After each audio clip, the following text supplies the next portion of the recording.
What actually happens when the fastest growing trade on Wall Street runs headfirst into a brick wall of global supply shocks? Think about it. Right now, the S&P 500 is sitting near historic highs. But if you look under the hood, we're witnessing a highly unusual alignment. We've got extreme technical momentum on one side, colliding with some very real macroeconomic fragility on the other. And there's one specific number that captures the sheer, almost unprecedented velocity of this market, positive 3.0. The S&P 500's momentum z-score just crossed that critical threshold. So we're watching a hyper-concentrated momentum expansion crash in real time into an increasingly delicate macro environment. The institutional data is basically flashing a warning sign that the market has priced in absolute perfection, right at the exact moment when our geopolitical reality is looking highly imperfect. Now, if we look at a standard normal distribution curve, just to map out exactly how far our current price velocity is deviating from its long-term historical average, a reading above 3.0 tells us something wild. It means U.S. equity momentum is trading more than 3 standard deviations above that historical mean. To put that practically, price action is moving at a speed that quantitative models quite literally define as an extreme statistical outlier. But what's fascinating is how this quantitative momentum pairs up with broader investor psychology. If we track sentiment across credit, equity, liquidity, and fixed income using the risk appetite indicator, or RAI, it just surged to 1.1. That puts us in the 98th percentile of all historical data going back to 1950. And here's the kicker. A simultaneous reading of an RAI above 1.1 alongside a momentum z-score over 3.0, we haven't seen that since the very beginning of 2000. It's a market structure that leaves absolutely zero margin for macroeconomic error. And when you dig into what's actually driving this rapid advance, you uncover a severe deterioration in market breadth. The technology, media, and telecom sector alone is hoarding a staggering 85% of the S&P 500's year-to-date gains. Seriously, just 10 mega-cap tech names, giants like NVIDIA and Broadcom, are responsible for 84% of the overall returns. Meanwhile, the median stock in the index is actually trading 13% below its highs. So we're standing on an incredibly narrow, highly concentrated foundation, which sets up the ultimate economic paradox of our current cycle. On one side of the ledger, you've got this highly resilient bullish reality. Q1 tech earnings surged by 27% year over year, and we're seeing severe structural hardware shortages, which tells us this AI build-out is backed by genuine, unfulfilled commercial demand. But pitted directly against that is a much heavier bearish macroeconomic reality. We're grappling with sticky 3.8% CPI inflation and rapidly escalating data center credit risks. As these two forces collide, only one narrative can ultimately dictate the long-term trend.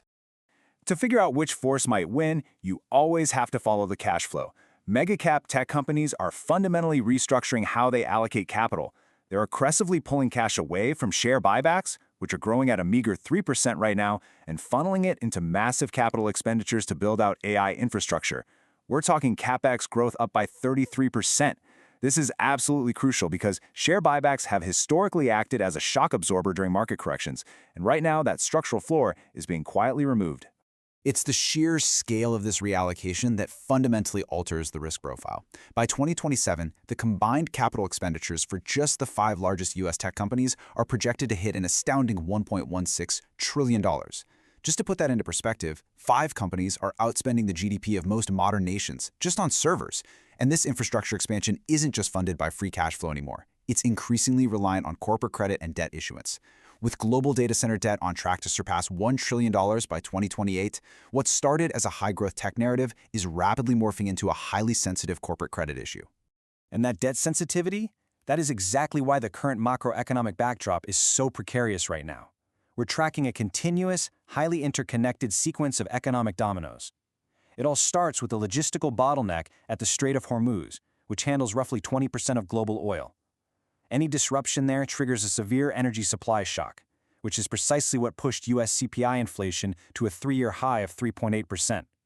Because inflation is running hot, the Federal Reserve gets boxed into a restrictive policy trap, and that ultimately forces valuation multiples to compress. The mechanics of this are vital to understand. Even with benchmark interest rates essentially stuck in a restrictive range of 3.50 to 3.75%, the bond market is doing the heavy lifting and tightening financial conditions all on its own. We're seeing surging long-term bond yields acting as a pseudo-rate hike. Because high valuation growth stocks are mathematically tethered to these discount rates, any prolonged elevation in bond yields acts as an automatic anchor. It mechanically threatens the multiples of the market leaders entirely regardless of what the central bank actually does. Now, when we run these structural frictions through the lens of post-1980 historical probabilities, a really distinct predictive timeline starts to emerge. Historically, when we see extreme quantitative momentum expansions trading near all-time highs, much like the 25% surge we've just tracked, they don't just collapse instantly. The data suggests that these sharp rallies tend to extend their gains for roughly one additional month before peaking and structurally reverting lower. Based on technical positioning, historical probabilities suggest we are highly likely in that final extension phase right now. Following that momentum peak, the tactical risk indicates a high likelihood of a K-shaped catch-down scenario. This plays out sequentially. First, data center infrastructure expenditures vastly outpace commercial AI monetization. That directly forces corporate margins to compress. Consequently, the high multiple megacaps that have exclusively driven this year's rally suffer a sharp valuation compression. And as they fall, they pull the entire capitalization-weighted index down with them while the broader market attempts to catch up.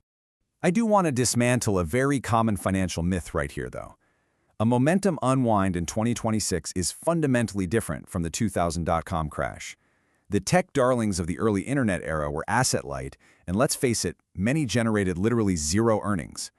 Today's megacaps are a different beast entirely. They boast immense structural free cash flows and exceptionally high returns on equity. So the data points toward an orderly, tactical asset rotation and a repricing of multiples rather than some systemic, asset-light collapse. And we can actually see institutional allocators responding to this exact data right now through clear tactical asset rotations. Capital is actively shifting into low-momentum defensive equities, sectors like consumer staples and healthcare, which historically act as structural hedges during these high-beta unwinds. Concurrently, there's a distinct geographical rotation taking place. We're seeing flows moving into international value plays, specifically Chinese A-shares, which are currently being supported by upward earnings revisions and an exit from deflationary pressures. Ultimately, this entire macroeconomic landscape forces us to confront a profound tension. We can build the most advanced artificial intelligence models ever conceived by human minds, but they remain strictly bound by the hard physical constraints of energy grids, raw materials, and global supply bottlenecks. It leaves us with a highly sophisticated dilemma. In our rush to price in the limitless digital valuations of artificial intelligence, have we structurally underpriced the physical and geopolitical fragility of the present?